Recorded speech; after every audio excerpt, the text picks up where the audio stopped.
Hello, everybody. It's Matt Jones here at CRC. We're going to talk about the PG&E Multifamily Upgrade Program. This is our Q2 partner meeting, really early in the quarter. I know a bunch of you have had a number of different meetings lately, non-res transition, things like that. But we've had a lot of announcements, so I want to kind of jump right in and keep things moving. Housekeeping stuff. So everyone that's logged in here, you can take a look at usually the right-hand side of your screen for details on how you can get audio for this broadcast. You can either dial in or you can use your computer. Everyone here is muted. And so if you have any questions, there's a question box at the bottom. Just type those in and we'll be kind of taking pauses here and there so far this year, the 2018 program year, we've got 23 project applications in so far. That's 3,300 units, and that means we're doing pretty good. So we've got about a quarter of our incentive budget remaining. So if you have some other projects, if you have other projects that might finish this year, let us know. We'd love to enroll them and fully fill this pipeline this year. And if you have other, projects that are finishing next year, tell us about them too, because we're also taking applications for 2019 projects. So we also talked, we've mentioned that we have this early assessment incentive payment. And the way that was working is if you have a project and you applied by March 31st, so just last week, if you got your project application in, and then you can complete the review process. So that means doing the assessment, creating the report, submitting it to us, TRC, and then going through that review process with us, the kind of back and forth model review process. If you do that within 90 days of your application date, we are paying a quarter of the total assessment incentive at the time of incentive reservation. So it's not an extra incentive, but it's an early payment of a portion of the total assessment incentive. We're doing this to drive participation, try to get projects enrolled early, and I think it was pretty successful. So right now we have 20 projects that are eligible. They got their applications in on time, and that equates to about 3,000 units. So this is basically a kind of check-in. This is what we're doing, but also a reminder, because the key date for y'all now is to make sure that you can complete that review process within 90 days of that application date.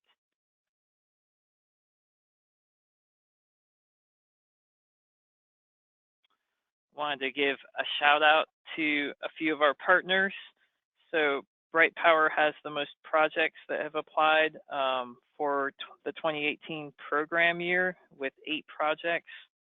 And Peralta Energy also is doing really well this year with 7 projects applied into the program. So nice job to you both there. And in unit terms, kind of the same order. So Bright Power's got 2,000 units in the pipeline for MUP this year, and Peralta's got 428 units. So nice job. Keep it up.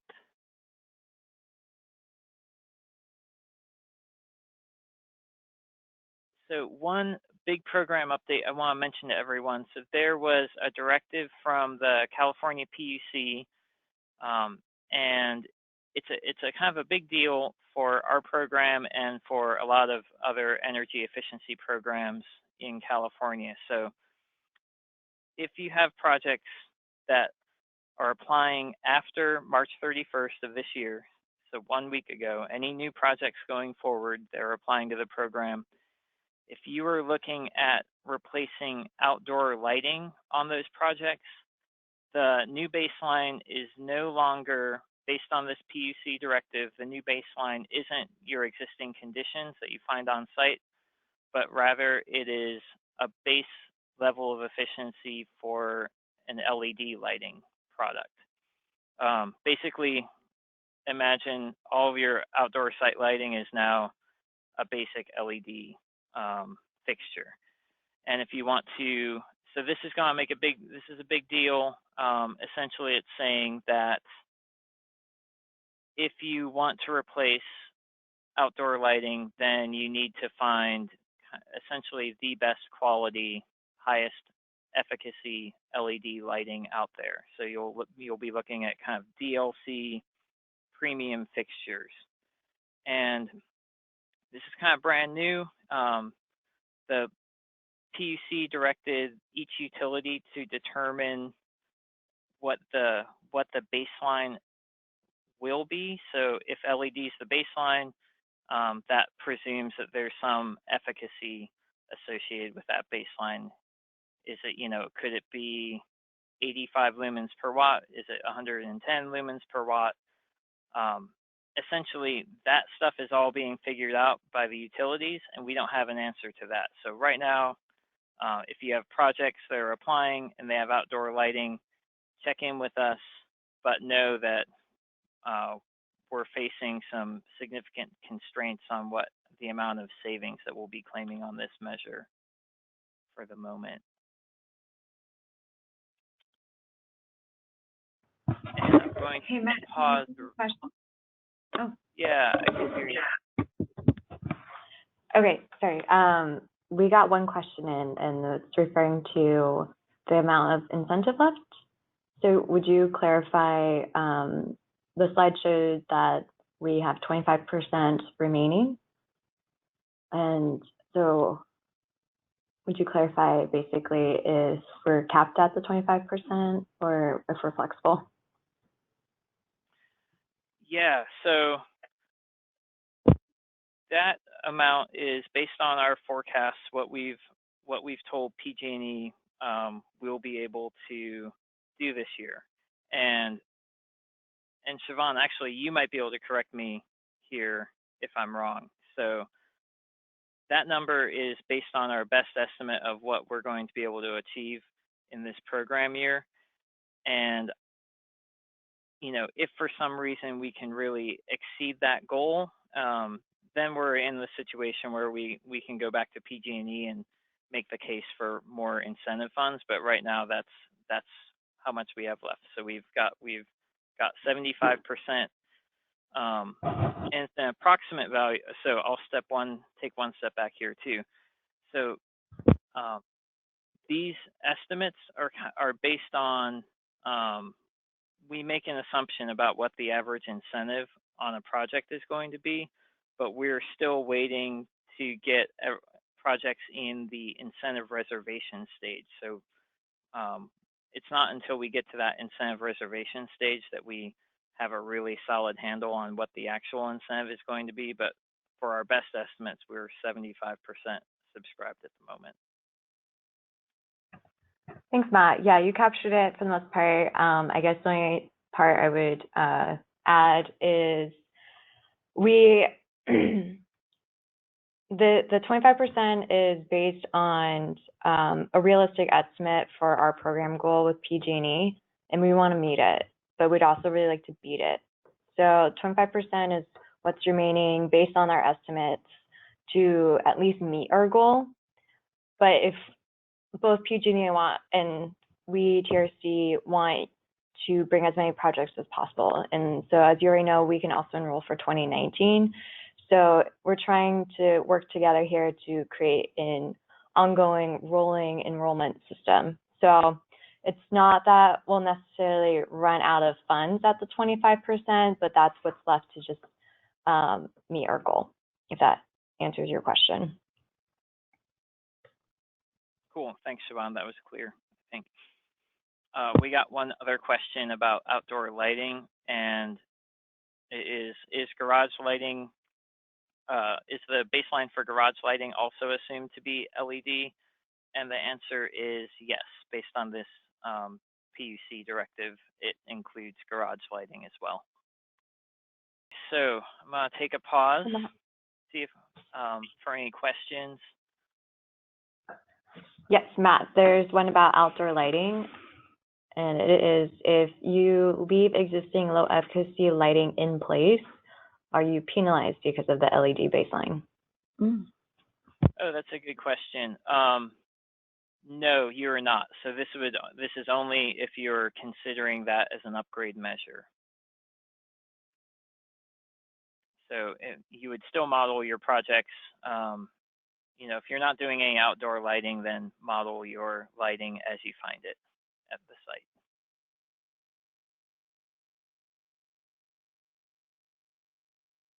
Okay. So we should be getting some project submittals in pretty soon, you know, or at least a large raft of them, I expect. And I just wanted to kind of remind everyone that if you're having any issues with getting files to us, if that partner portal isn't working for you, or you're having trouble logging in, check in with us and we can find some other way to get it. So Dropbox or Box or some other secure pathway to send files. But just be mindful of any sensitive customer information like W-9s and things like that. Also, we're kind of coming into the season for project meetings, so we want to have a meeting before incentive reservation and for every project.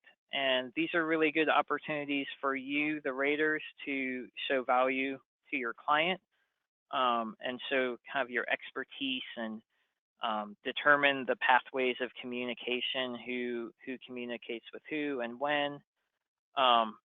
And it's really good for contractors because, you know, it's an opportunity for them to address any issues with the scope of work, figure out what issues could become, you know, end up being delays or problems down the line. And one of the key things that all of us want to get out of this meeting is to figure out an achievable construction timeline. So we have this on-time completion bonus this year. It's $50 per unit if a project meets its completion deadline, which is construction and submittal. And we want you guys to get that bonus.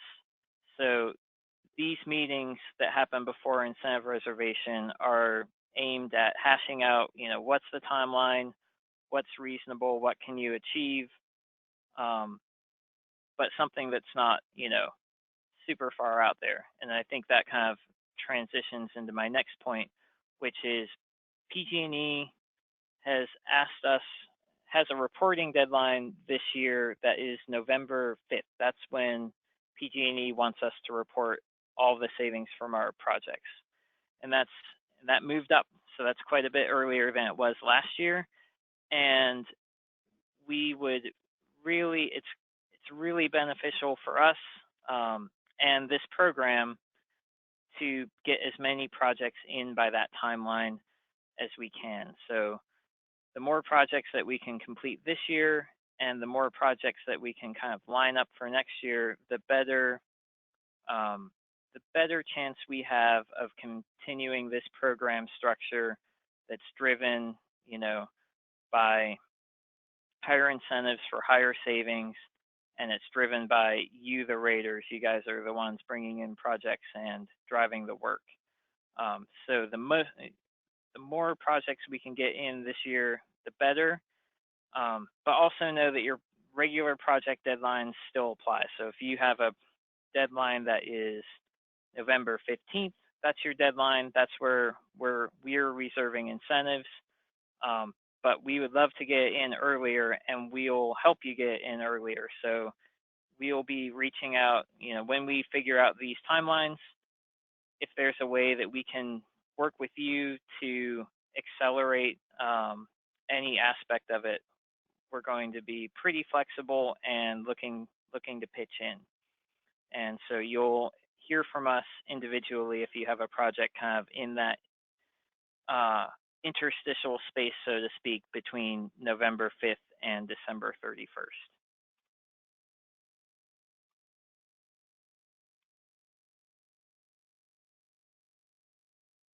Hey, Matt, another question. Hey, yeah. If you want to take a moment. Oh, sure. So regarding the furnace replacement initiative, has PG&E considered incentivizing electric grid enhancements, such as transformers, 200 amp breakers? That is a good question, and I don't know the answer to it, but I will get back to you.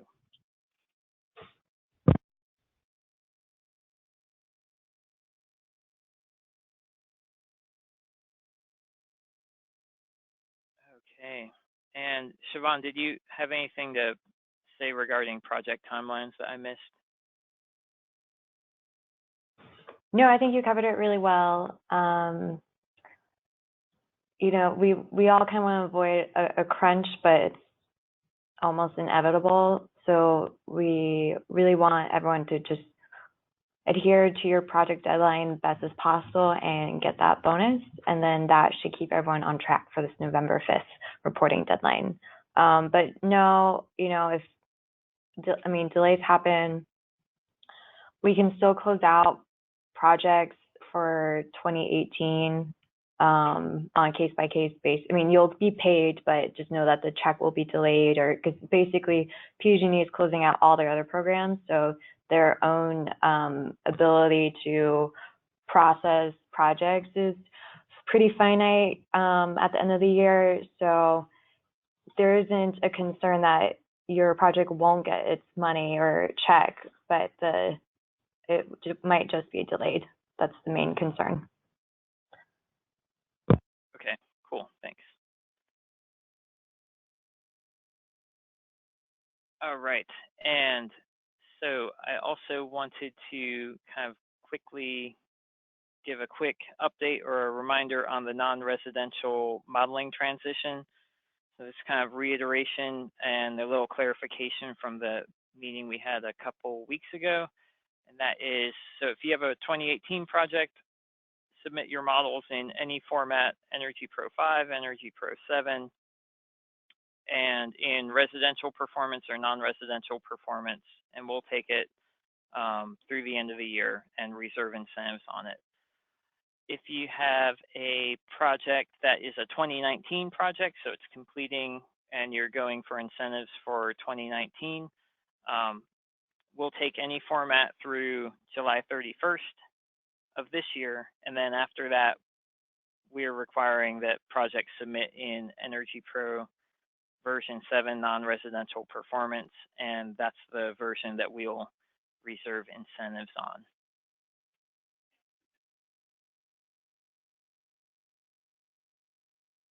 So also,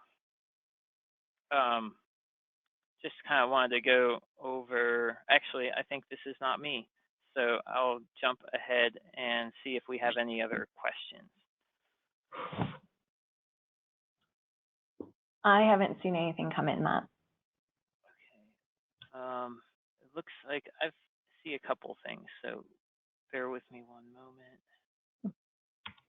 So we have one question. For master metered properties, will the furnace replacement initiative allow VRF or VRV systems, or is it targeted towards compartmentalized mini split systems? And I think that we would be interested in those systems, so VRF or VRV systems. So bring those projects to us and let's talk about them. And there, you know, we'd be most interested in making sure that we're getting an efficient system, so that we're saving as much energy as possible there. And then we also have a question that is hard for me quite a little bit to see. And the question is, for the furnace replacement initiative, are packaged terminal heat pumps included? And these systems are not included for that efficiency reason. They're they're simply not as efficient as the ductless heat pump options out there.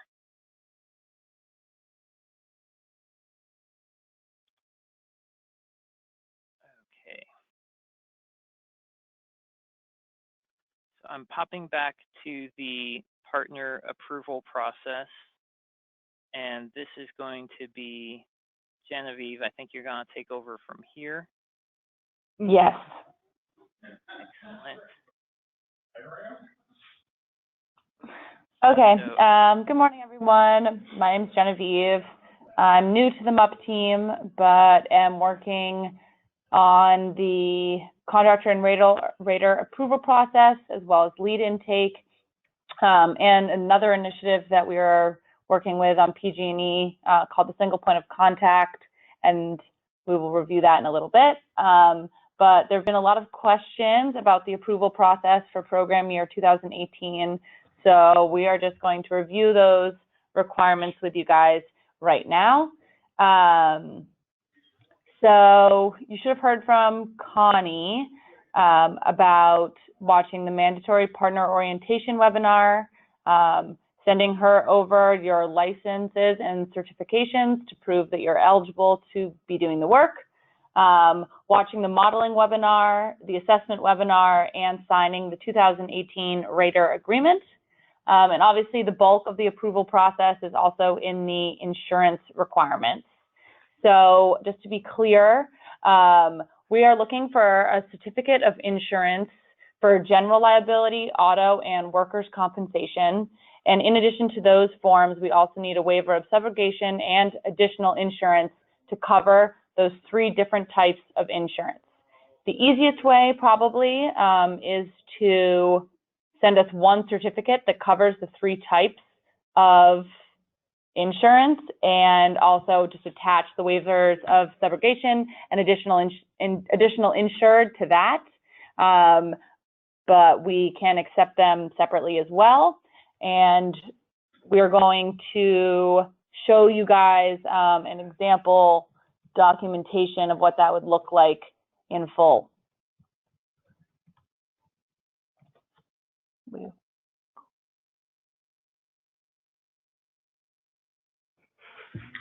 John, do you want?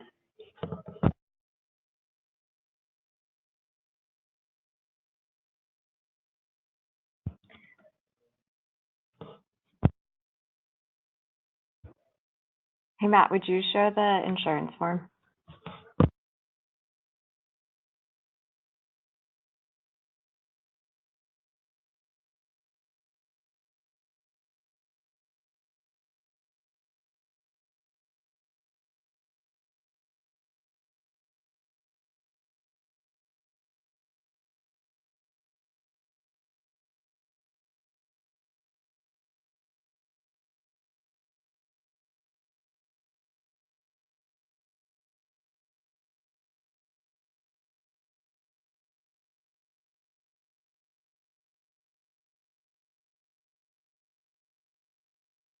Okay, and we're back at it. Sorry about that. Okay, so on the screen here, you can see there's certificate of insurance.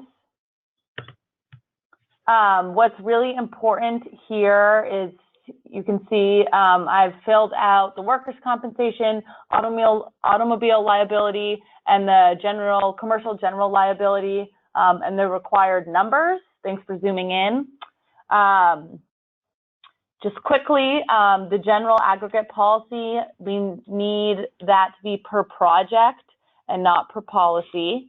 For the automobile liability, any combination of those 3, you can either select any auto or all owned autos, hired autos, and non-owned autos. And then if you scroll down a little farther on the same page, you'll see the project all operations and the description of all operations. This language is really important for our insurance documentation. And we're getting a lot of questions around why we require all operations. What by changing the language to specify all operations, what we're saying here is that you guys only need to submit the insurance once to cover all projects that you will work on over the course of 2018. Sounds like some insurance companies are a little hesitant to put that on there. And if you would like to be submitting this certificate of insurance for every MUP project that you do this year, we will accept specific project information instead of all operations, but it means that we'll be going through this process multiple times with you per project. And then you'll also see that the certificate holder right there needs to be TRC Energy Services, and please use our Oakland address. So that covers the certificate of insurance. Does anyone have any questions at this point?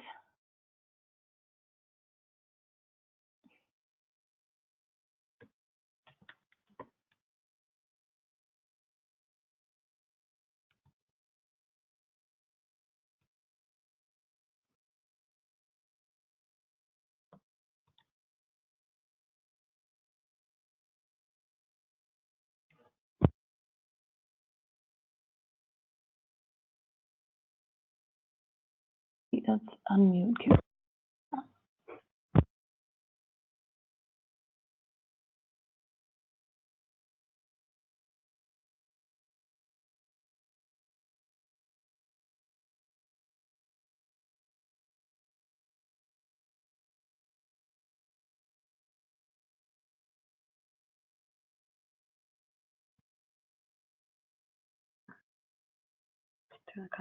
Hey, okay, so Connie and I are going to answer questions now for the insurance. So we have one, does the general aggregate not apply to the limit of the policy?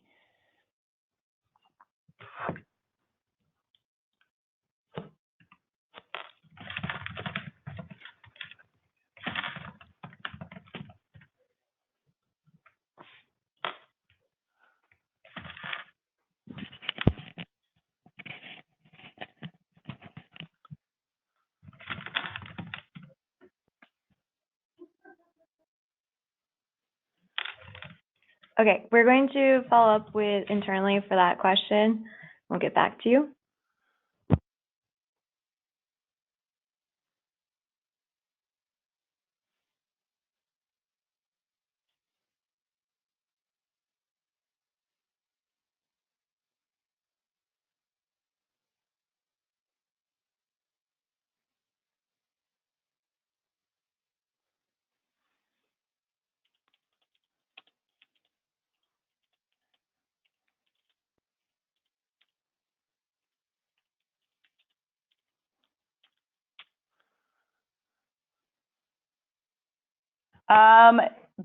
Boom, got our answer. No, it is on a per project basis.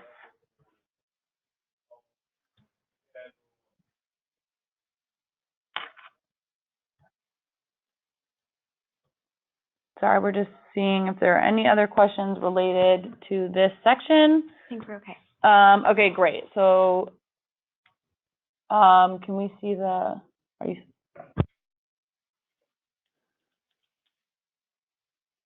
Matt, will you go back to that insurance document, please? Thank you. Okay, and then if you continue to scroll through this, this is a document that we can also share with you guys.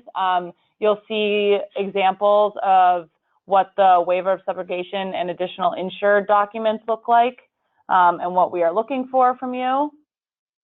I think the easiest way, and y'all are finding this as well, is to send the insurance requirements directly to your insurance broker to have them filled out completely. And Connie and I are available to help field questions from them on an as needed basis. So Matt, we can either keep going or scroll through the rest of this. See additional insured.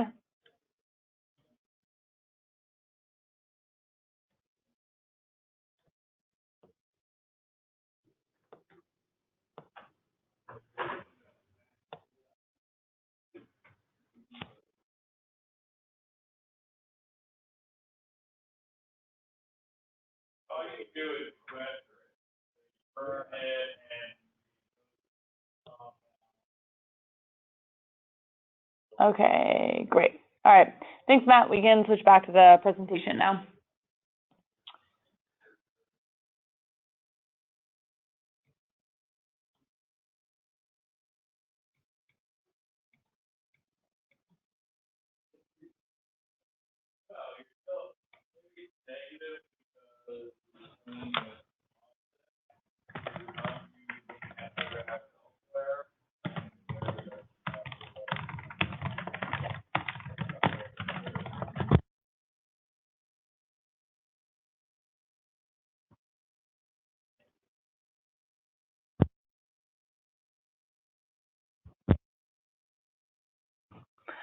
Okay, so following this call, probably either tomorrow or Monday, y'all will receive a survey from us. We're looking for feedback from you all on the portal, some upcoming events we'd like to plan for our program partners, as well as get general feedback from you guys about the program and any barriers you might have to bringing projects in.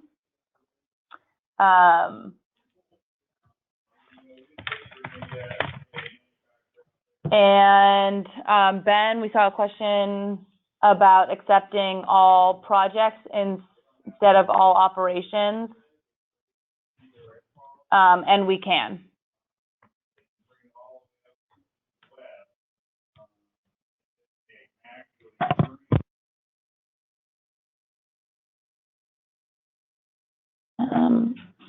Okay, so now we're going to transition over to the different initiatives that I work on, as well as the rest, or some members of the MUP team, called Multifamily Owner Services.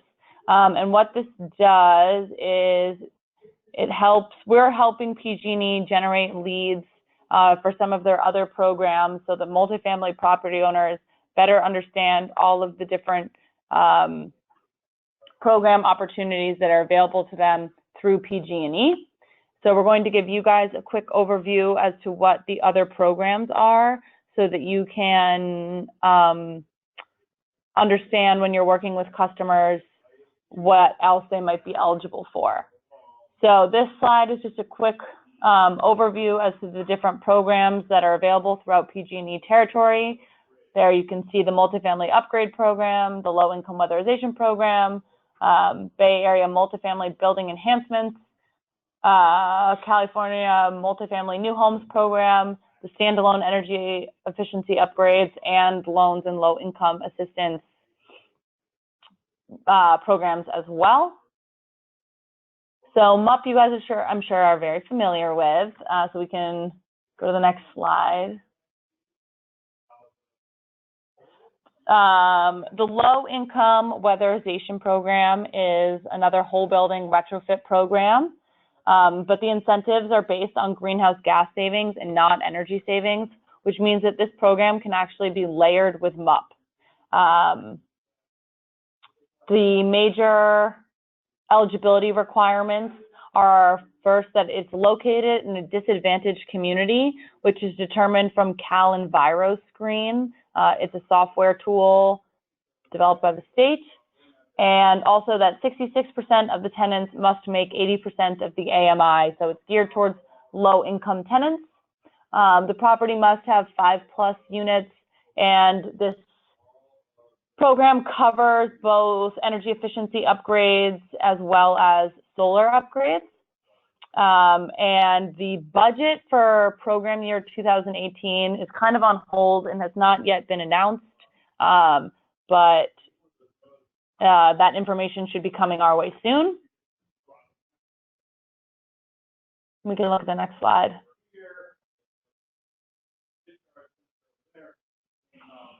The CSI thermal program is for the replacement of solar hot water heaters for properties with more than 20 units. They can be eligible for a rebate of up to $800,000. And we can layer this program with MUP, but the water heater will only count towards the 10% eligibility requirement for MUP, and we will not pay out incentive money for this measure.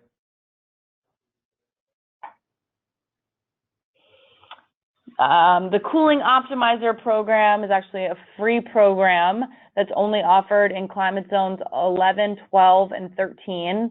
It's free HVAC tune-ups for ducted split systems per unit, and includes free refrigerant, and goes as far as installation of enhanced fan control and fan motor replacements.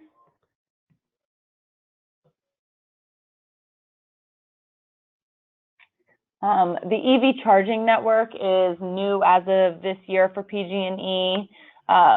There are two different pathways into this program where the property owner can either own the ports and the equipment themselves or can sponsor the site. As you can see on the screen, the rebate changes based on which pathway you take. And as they're also hoping or providing higher incentives for properties located in those disadvantaged communities. So using that same mapping tool as the low-income weatherization program. The main eligibility requirement for this program is that 10 parking spots need to be available, preferably like 10 in a row or 2 groups of 5. But let's say you have a property has a parking lot and there are 10 spaces available but distributed throughout the lot. That type of setup will not be covered by this program. We need to have spots kind of in a row.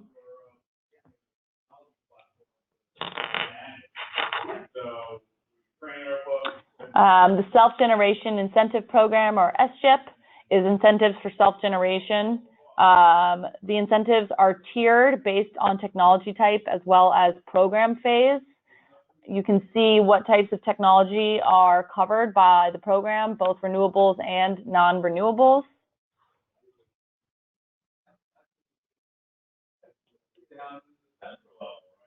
And the Energy Savings Assistance Program is a statewide initiative, and this is a free direct install program for low-income tenants.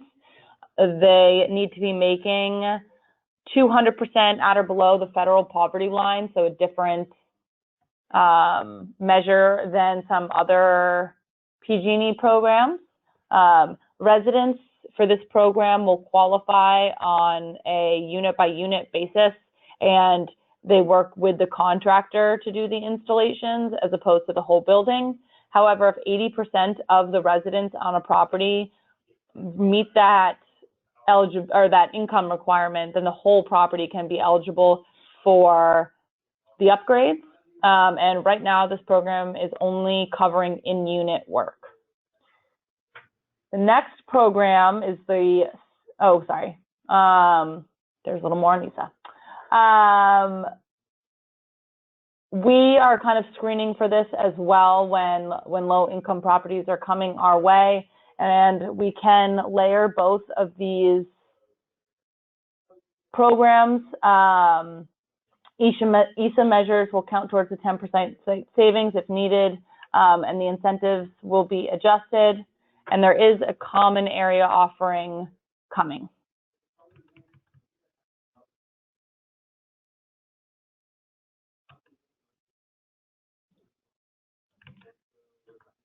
So this program, the Moderate Income Direct Install Program, is the sister program to the Energy Savings Assistance Program.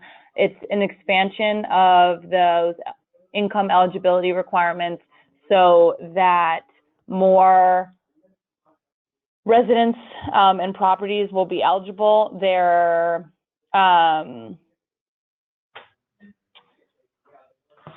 measure lists are a little bit different, but overall pretty similar. A lot of times when residents come through these programs, they don't even realize that they're going through different ones.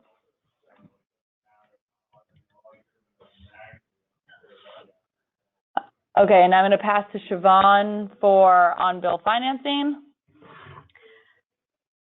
Good morning. On-bill financing is a loan offering for PG&E customers. It's 0% interest, unsecured loan that can range from $5,000 to $2 million. The loan can only be applied or cover retrofits that are tied to commercial meters. And then also the meters that the property owner pays for. So common area and usually if the gas is mass metered. So that limits the amount of the scope that the loan can address to typically gas measures and common area treatment. And the max payback period is 10 years. And it's payback as a line item on the utility bill. And so for a lot of low-income properties where they can't take on more debt, this mechanism is somewhat ideal because it's not your typical loan. And then the eligible customer must have received PG&E service for at least 2 years. And another factor to consider is that the potential applicant for this offering does not need to enroll in any incentive program. So if they just want to do one measure and nothing more and want some financial assistance to complete it, they can apply for OBF on bill financing, or they can go through a program like MUP or LIWIP and still receive potentially the loan. Please note though, if it does not enroll in incentive program, it still needs to go through some vetting process of calculations to account for the expected energy savings for the payback period. Also,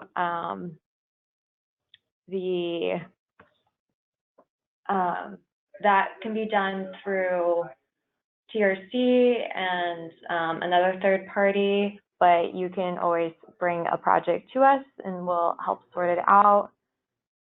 So just keep that in mind. You can, if you're working with a technical reviewer, you can let them know that your client is interested in OBF, or you can reach out to me directly if you have questions or want to talk about it more. Next slide, Matt, please. Hey, Siobhan, Yeah. It's Matt here. I just wanted to kind of give an example. So we have a project that's going after this financing. It's a MUP project, and they're using it to help replace a central gas water heater. So that's an example of a kind of a measure that would work in this program or offering. Yes.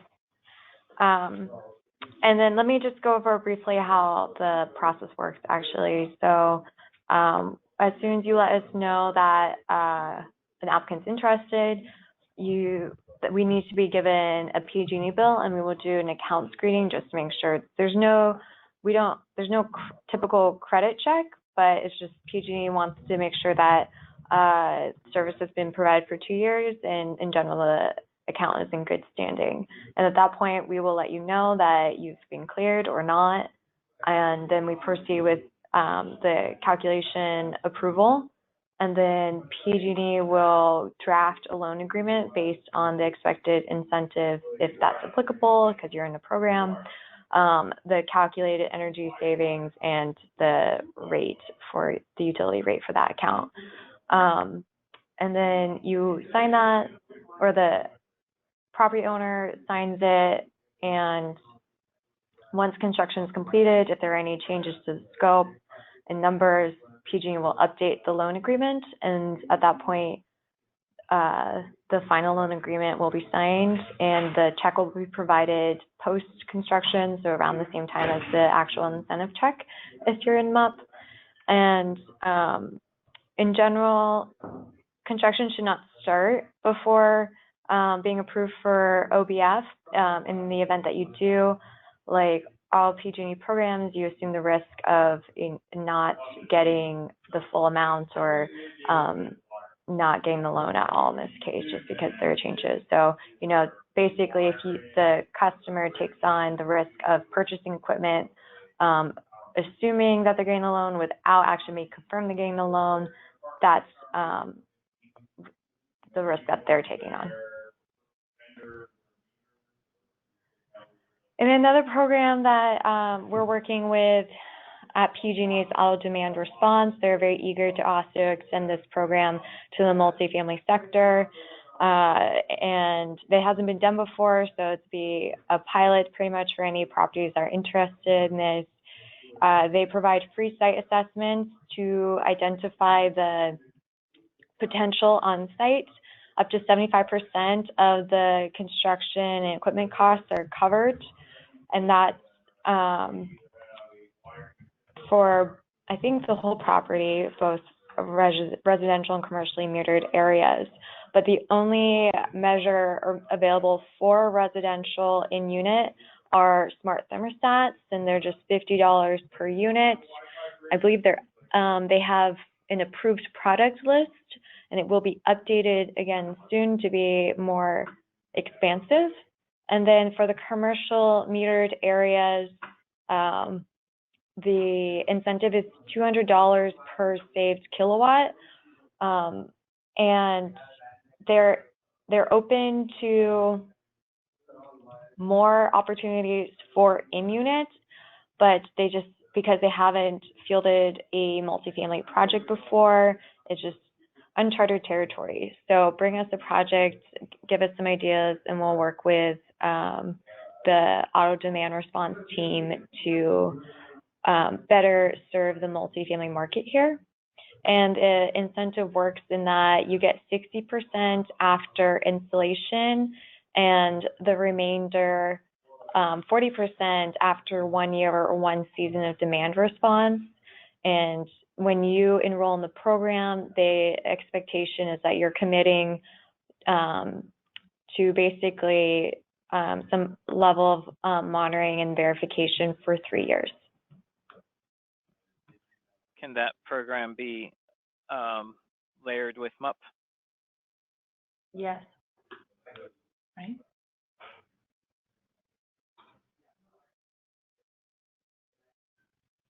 Yes, I believe so. But it's just a little different in that the measure, it's not addressing efficiency in the same way that CSI and MUP is. So I see it more as an extension of MUP post retrofit.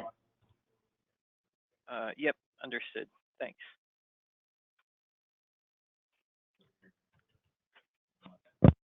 All right, so I think that's it. We have one comment here, Matt. Thanks, AA. One clarification on the low-income weatherization program is that 60% of the households must make equal or less than 80% AMI. Okay, thanks. Cool. So yeah, if anyone has any questions, feel free to contact us. And yeah, thanks for joining everybody, and have a nice day.